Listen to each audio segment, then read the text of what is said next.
앱 등이 충성 구매 값비싼 아이폰 14 프로 맥스 생산 늘린다. 네, 앱 등이도 고개 돌리게 한 아이폰 14 가격, 삼성 반사이익 어쩌고 저쩌고. 기사 제목에서 애플 사용자들을 기자들이 할 일인가?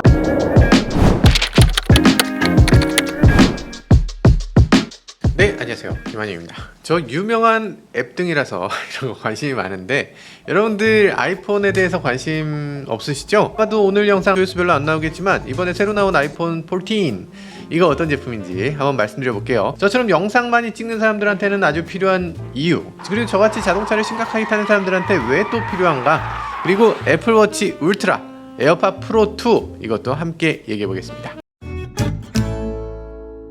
네, 애플이 어저께 새벽 신형 아이폰 14을 발표했습니다. 디자인으로는 뭐야 거의 똑같네 이런 느낌인데 조금 다른 부분이 있긴 합니다. 원래는 여기 보면 디스플레이에 이렇게 뿅 나왔었는데 이렇게 나와 있는 부분이 없어졌어요. 이거 굉장히 눈엣 가시였거든요. 삼성이 놀리기도 했지 심지어는. 그런데 이 중에서 근접 센서는 완전히 숨겼어요. 디스플레이 뒤로 완전히 들어갔고요. 원래 있던 카메라는 크기가 30% 정도 작아졌다고 합니다. 그렇지만 여전히 보이죠. 여전히 보이니까 이번에는 그거를 구멍을 뻥 뚫을 거냐 어떻게 할 거냐 하다가 아예 그냥 소프트웨어적으로 검정색으로 둘렀습니다. 거기다 이름도 붙였어요. 다이내믹 아일랜드라고 이름을 붙였네요. 역동적인 섬이라고 이름 붙였는데 거기 동그랗게 해놓고 거기에 필요한 경우에 뭔가 아이템이 계속 뜨도록 하겠다, 검정색 디스플레이를 계속 보여주겠다, 이런 얘기예요. 저 하드웨어적인 한계를 소프트웨어적으로 극복하나 이런 생각이 들기도 하고, 역시 애플이 이런 거 잘한다 이런 생각이 들긴 하네요. 이분들 말로는 하드웨어와 소프트웨어의 그 중간 어디쯤이라고 얘기를 합니다.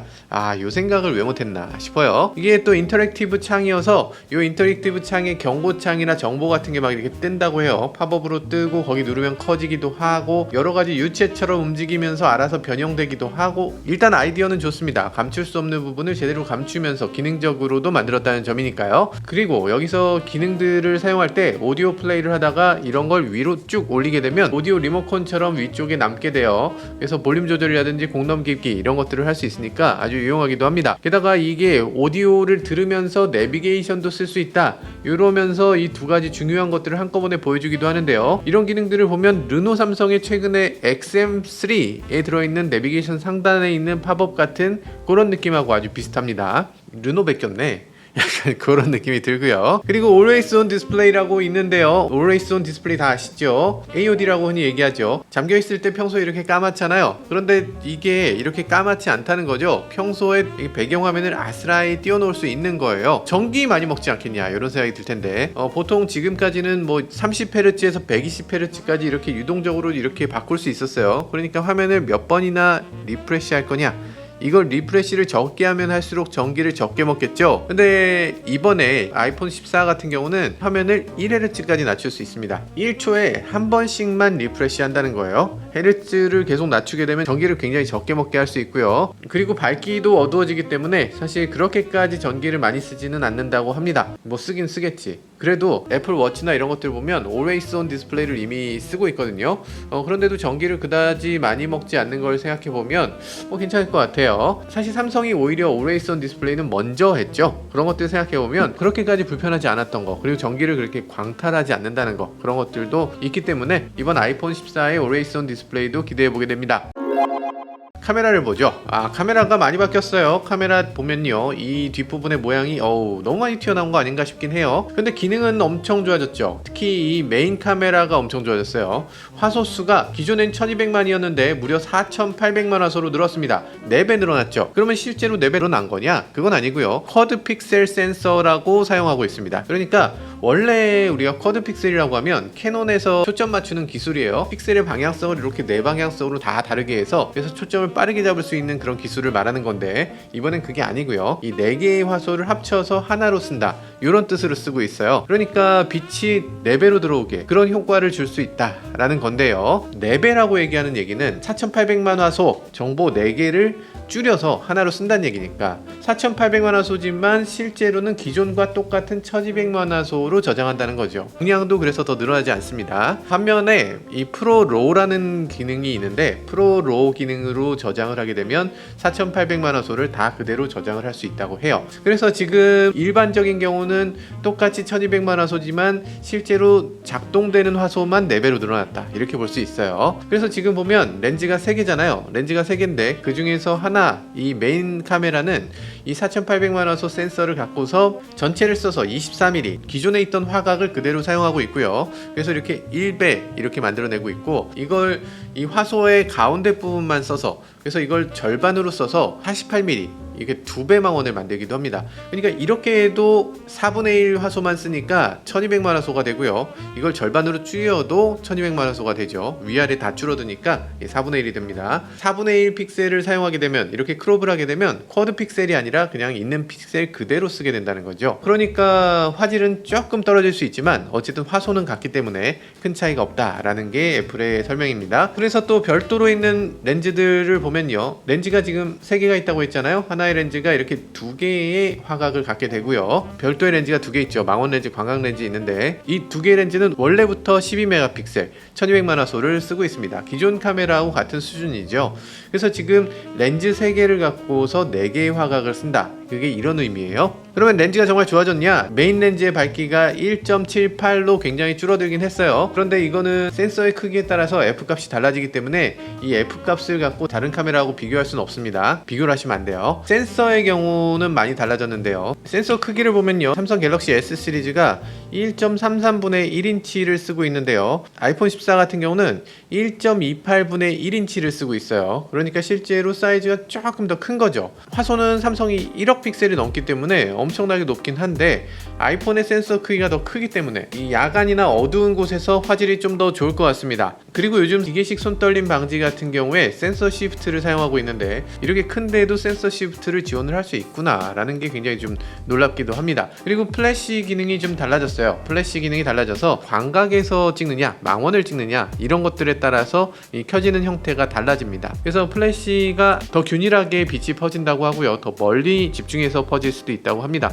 이런 것들이 아마 큰 도움이 될 수는 있겠죠. 저한테 중요한 건 이런 것들 아니고요. 저한테 중요한 건 비디오죠. 여기 보면 프로레스 돌비 비전을 지원한다고 하는데 프로레스라는 건 잘 모르시는 분들이 많을 것 같아요. 저희가 맥에서 주로 쓰는 영상 편집 프로그램 이름이 파이널 컷입니다. 파이널 컷 프로라는 걸 쓰는데요, 이 편집 프로그램도 그렇고 애플이 내부적으로 이 비디오 포맷을 다룰 때 프로레스라는 비디오 포맷을 써요. 그래서 파이널 컷 프로로 영상을 편집하게 되면 특히나 내부에선 프로레스로 계속 돌아가거든요. 그래서 그 프로레스를 아주 적극적으로 지원하기 때문에 이 맥이 동영상 편집에 특화되어 있다는 얘기를 하는 거고요. 그리고 프로레스를 놓고 보면 화질에서 압도적인 수준이고 그러면서 용량이 그렇게 크진 않고, 그래서 편집하거나 다루기도 너무 편한 포맷이어서 이 프로페셔널 업계에서, 이 영상 업계에서는 굉장히 많이 씁니다. 영화 같은 경우는 현장에서 초안 편집을 당연히 맥북으로 하는 걸로 돼 있어요. 이런 경우는 굉장히 프로레스가 도움이 되겠죠. 요즘 들어서 M1, M2 CPU를 많이 사용하고 있는데 이 M1, M2 같은 경우도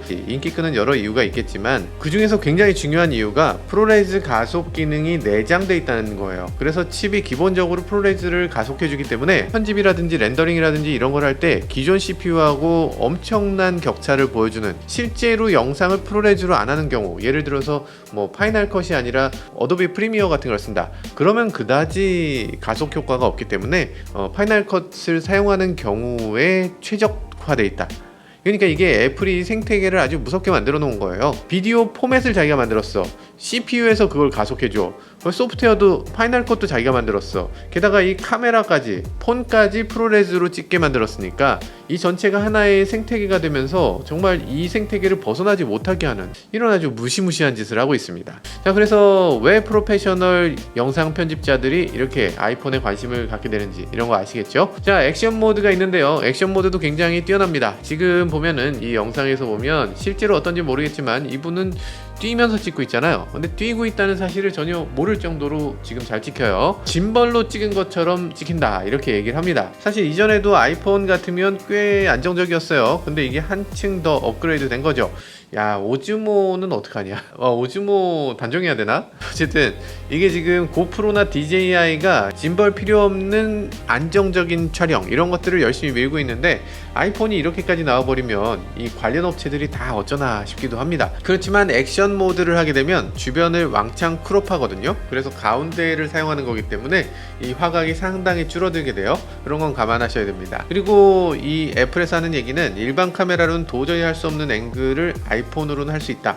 카메라맨이 막 들고 날고 있어요. 앵글을 독특하게 할 수 있긴 하죠. 있긴 한데 근데 아이폰으로 도저히 못하겠는 앵글이 더 많긴 하죠. 그리고 또 아이폰을 카메라로 쓰면 아이폰 자체가 150만 원인데 카메라를 액션캠 수준의 그런 기능을 하기 위해서 150만 원씩 쓰는 건 좀 너무하잖아요.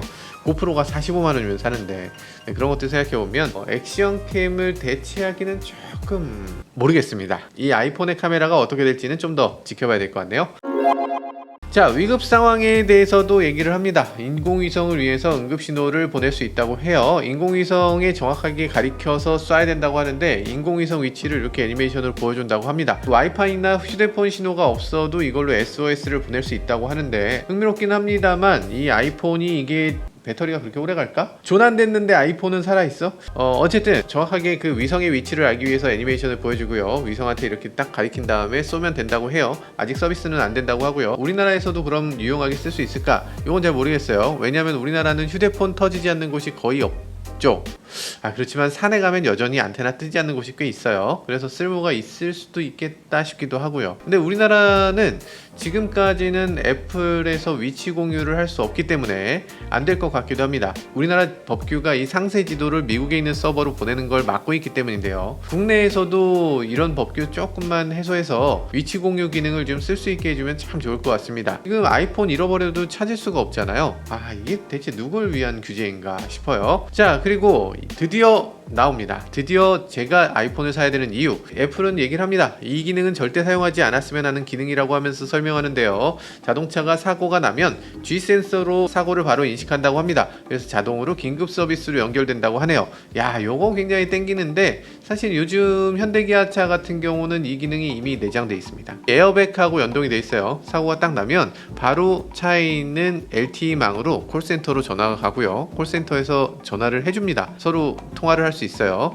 지금 괜찮으신 상태인가요? 하고 물어보고 아무 이상 없어요. 차만 좀 접촉사고 있었어요. 이렇게 하면 그냥 넘어가는 거고 아무 말이 없으면 바로 경찰과 구급차에게 그 위치를 정보 공유해서 그래서 바로 구급차가 그 자리로 올 수 있도록 해줍니다. 그런 기능이 일단 있어서 신차 같은 경우는 큰 의미 없을 것 같고 그래서 아마 이 영상에서도 오래된 자동차만 계속 보여주고 있는 것 같아요. 그리고 우리나라에서는 역시나 규제 때문에 아이폰이 자기 위치를 전달하지 못할 것 같다 이런 생각도 드네요.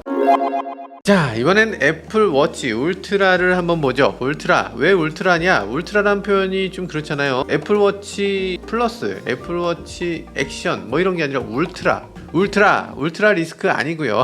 울트라 리스크 아니고 철인 경기 같은 거 있잖아요. 울트라 마라톤 이런 거 있잖아요. 그러니까 엄청나게 강인한 사람들을 좀 울트라 이런 식으로 하는 그런 느낌이에요. 울트라맨 같은 거. 근데 아무튼 디자인이 마음에 듭니까? 지금 보면은 이 케이스, 그러니까 껍데기를 보통은 알루미늄, 스테인레스 이런 식으로 하잖아요. 이 울트라 버전은 타이타늄 케이스를 선택하고 있고요. 그리고 앞부분 이렇게 유리가 아니라 사파이어 크리스탈로 표면을 만들어 놨습니다. 이게 곡선이 있는 게 아니고 완전 수평으로 딱 깎아놨네요. 굉장히 튼튼해 보이긴 해요. 그리고 0도에서 130도까지 작동이 된다고 하는데 이건 화씨죠. 화씨가 그렇고 섭씨로는 영하 18도 그리고 영상 54도까지 사용이 가능하다 이런 얘기예요. 지구의 거의 모든 부분을 다 갈 수 있을 것 같다는 생각이 드네요. 그리고 한 번 충전해서 며칠 동안 지속적으로 사용할 수 있다. 그러니까 애플워치 같은 경우는 매일 충전해야 돼요. 이틀을 못 넘기죠. 하루 쓰도록 딱 배터리를 하루에 맞춰서 만들어 놨는데 근데 이거는 며칠 동안 사용할 수 있다고 하고요.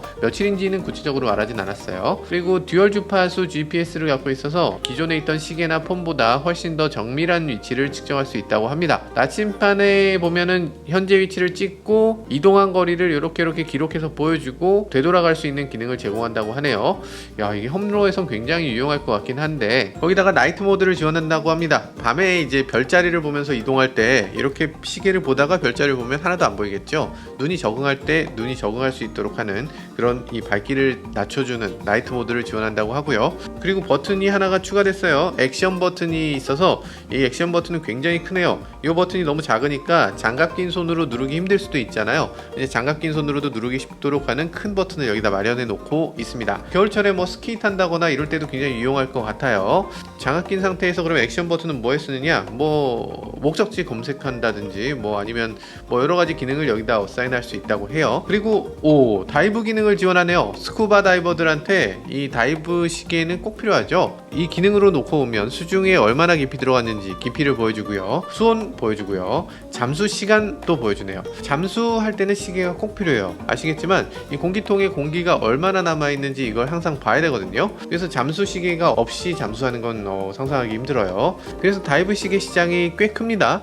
다이브 하시는 분들은 다 하나씩 갖고 있어요. 근데 이 정도 기능을 이렇게까지 세련되게 이렇게 구현한 시계는 별로 없거든요. 그래서 다이브 시계 시장도 다 장악할 거 아닌가 이런 생각이 들긴 하네요. 그래도 기존 다이브 시계 보면 뭐 300m 이상 방수 뭐 이런 식으로 돼 있거든요. 그리고 굉장히 좀 두툼하기도 하고. 근데 지금 영상에서 보면은 이게 그렇게까지 깊이 잠수할 수 있나 싶은 생각은 들어요. 영상에서 보면 지금 49피트 써 있네요. 15m 들어간 거죠. 사실 레크레이션 다이브라고 하면 보통 40m까지 들어갈 수 있는 거거든요. 그리고 보통 한 20m 이내에서 잠수하도록 돼 있는데 지금 봤을 때는 이 레크레이션용 사용에서는 아주 유용하게 아주 잘 쓸 수 있는 시계일 것 같습니다. 그리고 시계에는 지금 3개의 마이크를 갖고 있다고 합니다. 그래서 극한의 날씨에서 얘기해도 상대방이 다 들을 수 있다고 해요. 근데 이게 수중에서는 안 되겠죠. 수중에서는 안 되죠, 당연히. 그리고 팔에서 벗겨지지 않도록 하는 등반용, 수중용, 달리기용 이렇게 밴드를 3가지로 또 추가로 내놨다고 합니다. 이런 얘기들을 다 보면 뭐예요? 이 시계에는 지금 뭐 홈로우를 가거나 뭐 오프로드를 가거나 좀 이렇게 오지를 가거나 이런 사람들을 위한 시계란 얘기죠.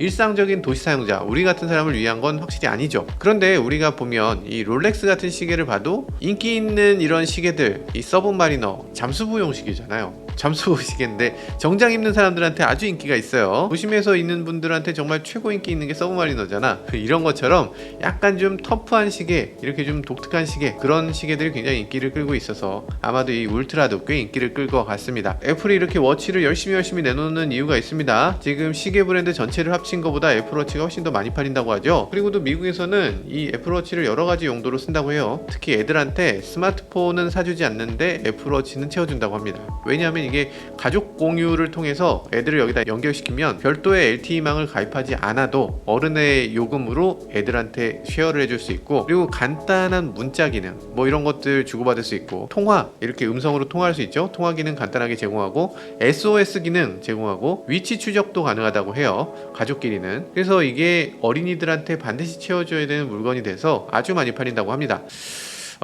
우리나라는 가족 공유도 안 되고요, 위치 공유도 안 되고요. 이게 뭔가, 이게 누굴 위한 건가 싶어요. 애플워치는 여기까지 보고요. 에어팟 프로 보죠. 에어팟 프로 2라고 나오진 않았고요. 올뉴 에어팟 프로라고 나왔습니다. 무슨 자동차 이름 같이 그렇게 나왔어요. 사운드가 좋아졌다고 합니다. 그런데 사운드 얼마나 좋아졌는지 제가 들어보지 않아서 모르겠어요. 터치 제스처가 좋아졌다고 하네요. 터치 제스처 기존엔 누르는 타입이었는데 이렇게 문지르는 타입으로 좀 작동되는 모양이죠. 그리고 에어팟은 이게 맨날 잃어버리는 물건이잖아요. 그러면 잃어버리면 어떻게 하나? 에어태그 같은 경우는 누르면 에어태그에서 소리가 나거든요. 에어팟도 지금 소리 나는 케이스로 바뀌었습니다. 그래서 원격에서 내 에어팟 찾기 이런 걸 누르게 되면 그 케이스에서 뾰로롱 소리가 나나봐요. 어쨌든 전체적으로 봤을 때 올뉴 에어팟 프로는 뭐 그다지 크게 다르진 않은 것 같아요. 어쨌든 사운드 좋아졌다고 하니까 나중에 들어보고 진짜 좋아졌으면 한번 다시 영상 찍어서 말씀드릴게요. 자, 아이폰 14는 요번에 4종류의 아이폰을 내놨는데요. 크게 카메라가 3개 달린 프로, 그리고 2개 달린 노말 버전 이렇게 있는 거고요. 그리고 크기를 놓고 보면 플러스, 노말 이렇게 2가지가 있는 거예요. 그리고 이번에 배터리가 하루 종일 간다고 광고하고 있고요. 당연한 거 아닌가? 그게 광고할 일인가? 그리고 세라믹 실드라고 돼 있어서 이거는 아마도 잘 깨지지 않고 긁히지 않는다는 걸 강조하고 있는 것 같습니다. 실제로 예전 아이폰에 비해서 지금 아이폰이 굉장히 튼튼해지긴 했죠. 예전에 아이폰 10, 뭐 11 이런 아이폰들은 떨어뜨렸다 하면 그냥 깨지는 거였어요. 아이코, 이게 어디가 깨졌나 이런 느낌이었는데, 요즘 아이폰 13 나오면서는 얘는 그냥 좀 케이스가 그다지 필요 없는 정도로 튼튼해졌죠. 잘 안 깨져요. 그래서 좀 나아졌구나 생각이 들긴 하는데, 요번에 14가 되면서는 좀 더 튼튼해진 것 같습니다. 그리고 기존에는 이 프로와 일본 모델의 차이가 그다지 크지 않았지만 요번에는 프로의 차이가 꽤 큽니다. 특히 이제 다이내믹 아일랜드가 있고, 항상 켜지는 이 Always On 디스플레이가 있고, 그리고 메인 카메라가 48메가픽셀로 올라갔고, 이런 것들이기 때문에 꽤 차이가 있다고 봐요. 그리고 칩도 뭐 A16으로 해서 좀 더 빨라졌다고 하고요. 요번에 4나노 공정을 시작했다고 하는데, 삼성전자가 요번에 5나노 공정으로, 와 대박이다, 와 5나노를 어떻게 하냐 이랬었는데 4나노4는 요번이 처음이죠. TSMC가 지금 이걸 만들고 있습니다. 곧 M2 프로가 나오는데 M2 프로는 3나노 공정을 쓰고 있어요. 3나노 공정은 아직 CPU에서 나온 적이 없거든요. 이것도 역시 TSMC가 합니다. 그래서 삼성이 3나노 공정이 된다고는 하는데 지금 공급한 곳이 없어요. 최신 공정으로 나온 거 빨리 어딘가 공급을 해야 되는데 지금 애플하고 같이 안 하면 이거 같이 할 때가 누가 있나 지금 좀 걱정스럽긴 합니다. 삼성전자 정말 힘내시길 바라겠습니다. 자, 그리고 외부에서 봤을 때 요거 디스플레이가 훨씬 더 좋아졌습니다. 외부에서 2배 더 밝은 디스플레이를 사용한다고 하고요. 최대 2000니트까지 된다고 합니다. 2000니트면 완전히 그건 눈뽕 수준이거든요. 그러니까 외부에서 정말 떼약볕에서 이렇게 빛을 쏴준다는 건데 그럴 때는 정말 좋을 것 같네요. 아무리 햇빛이 쨍쨍해도 잘 보인다 이런 얘기를 하고 있어요. 전면 카메라는 기존에 비해서 2배나 더 밝아졌다고 하고요. 오토포커스가 들어간다고 합니다. 잠깐만, 이게 기존에는 오토포커스가 아니었어? 아니, 뭔가 좀 섭섭하네요. 기존엔 픽스 포커스였던 것 같은데 그래서 전면 카메라로 이렇게 보면 내가 그렇게 별로 안 잘생겨 보였나? 네, 아무튼 좀 더 좋아질 것 같고요. 셀카가 조금 더 좋아진다고 합니다. 그리고 미국에 있는 아이폰은 여기에 옆에 있는 요 심 꽂는 요 홈 트레이 자체가 완전히 없어진다고 해요. 미국에선 전부 사라진 걸로 나오고 우리나라는 사실 최근까지 심 없는 게 법적으로 허용이 안 됐었어요. 그래서 심 있는 폰만 팔았어야 됐는데 이달 초 9월 1일부터는 이게 해지됐습니다. 그래서 이달 초부터는 가능해져서 심 없는 아이폰이 우리나라도 나오게 될까 이런 것들도 궁금해지기도 하네요. 네, 아이폰 14 그리고 관련 제품들을 간단하게 살펴봤는데요. 그러면 결과적으로 이 아이폰 14가 혁신적이냐, 정말 무조건 바꿔야 될 만한 거냐, 그것까지는 잘 모르겠어요. 더 나아졌다, 분명하죠. 점진적인 발전이다. 맞아요. 가격을 놓고 한번 볼까요? 가격 여기 한번 보죠. 기사를 보면요, 기사가 뭐라고 나왔냐면 앱등이 충성 구매 값비싼 아이폰 14 프로 맥스 생산 늘린다. 네, 앱등이도 고개 돌리게 한 아이폰 14 가격 삼성 반사이익 어쩌고 저쩌고. 야, 이게 제목부터 앱등이 뿔났다 14 출고가 얼마예요? 야, 진짜 기사 제목에서 애플 사용자들을 비하하는 발언이죠. 비하 발언을 쓰고 거기다 가격에 대해서 오보를 날리고 거기다가 갑자기 삼성을 집어넣는다고? 기자들이 할 일인가 싶어요. 약간 좀 결과적으로 어떻게 됐나? 결과적으로 가격 오른다 이렇게 얘기했는데 가격 전혀 오르지 않았습니다. 요즘 들어서 반도체 이슈 이렇게 많이 있지만, 그리고 뭐 재고가 굉장히 부족하다고 얘기하지만 중국 이슈도 있어서 생산도 딸린다고 하는데 가격을 올리지 않았어요. 가격 동결했습니다. 그렇지만 기사를 보면은 가격이 완전히 틀렸나? 가격 그럼 전혀 안 오른 거냐? 그건 아니고요. 가격이 올랐습니다. 왜냐하면 환율이 올랐어. 원화의 가치가 너무 떨어졌습니다. 환율이 무려 20%가 넘게 올랐죠. 지금 1,400원 간다 그러는데 미국의 물건을 지금 우리가 사도 괜찮은 거예요? 외국 물건 이제 좀 덜 사야 되는 거 아닌가? 어쨌든 그래서 지금 한국에 있는 애플 아이폰 14, 아이폰 14 가격은 꽤 많이 올랐습니다. 아이폰 14 125만원에서 시작하고요. 프로는 155만원에서 시작합니다. 프로 맥스는 175만원에서 시작해요. 야, 이거 너무 비싸지 않나? 판매 시점은 언제냐? 미국 같은 1차 판매 국가는 9월 9일부터 사전 예약을 받고요. 16일부터 출시 가능하다고 합니다. 16일 출시라는데 16일에 제가 미국을 가거든요. 애플 스토어도 가는데 혹시라도 애플 스토어에서 이거 살 수 있으면 어떻게든 사서 구독자님께 선물로 꼭 드리겠습니다. 못 사면 어쩔 수 없고요. 못 사면 어쩔 수 없고 16일날 가서 제가 19일날 돌아오는데 살 수 있을까? 굉장히 걱정스럽긴 하지만 어쨌든 살 수 있다면 선물 하나 드릴게요. 끝으로 높아시면 하는 말씀인데 애플하고 삼성 얘기하면은 이렇게 화내시는 분들이 꼭 있어요. 소비자 입장에서는 이거 다툴 이유가 없죠. 이 두 회사가 치열한 경쟁을 하면 더 좋은 제품을 만들어낼 수 있는 거고요. 소비자는 더 좋은 편 우린 편 해서 그냥 좋은 거 사서 쓰면 됩니다. 삼성이 있으니까 애플도 더 긴장해서 더 좋은 제품을 계속 내놓는 거고, 삼성도 애플이 이렇게 해주니까 다음번에 더 좋은 제품 만들 수 있는 거죠. 네, 그런 것도 기대해 보겠습니다. 그렇게 삼성이 더 좋은 제품 내놓으면 삼성폰도 리뷰해 볼게요. 네, 지금까지 저는 각기만용이었습니다. 감사합니다.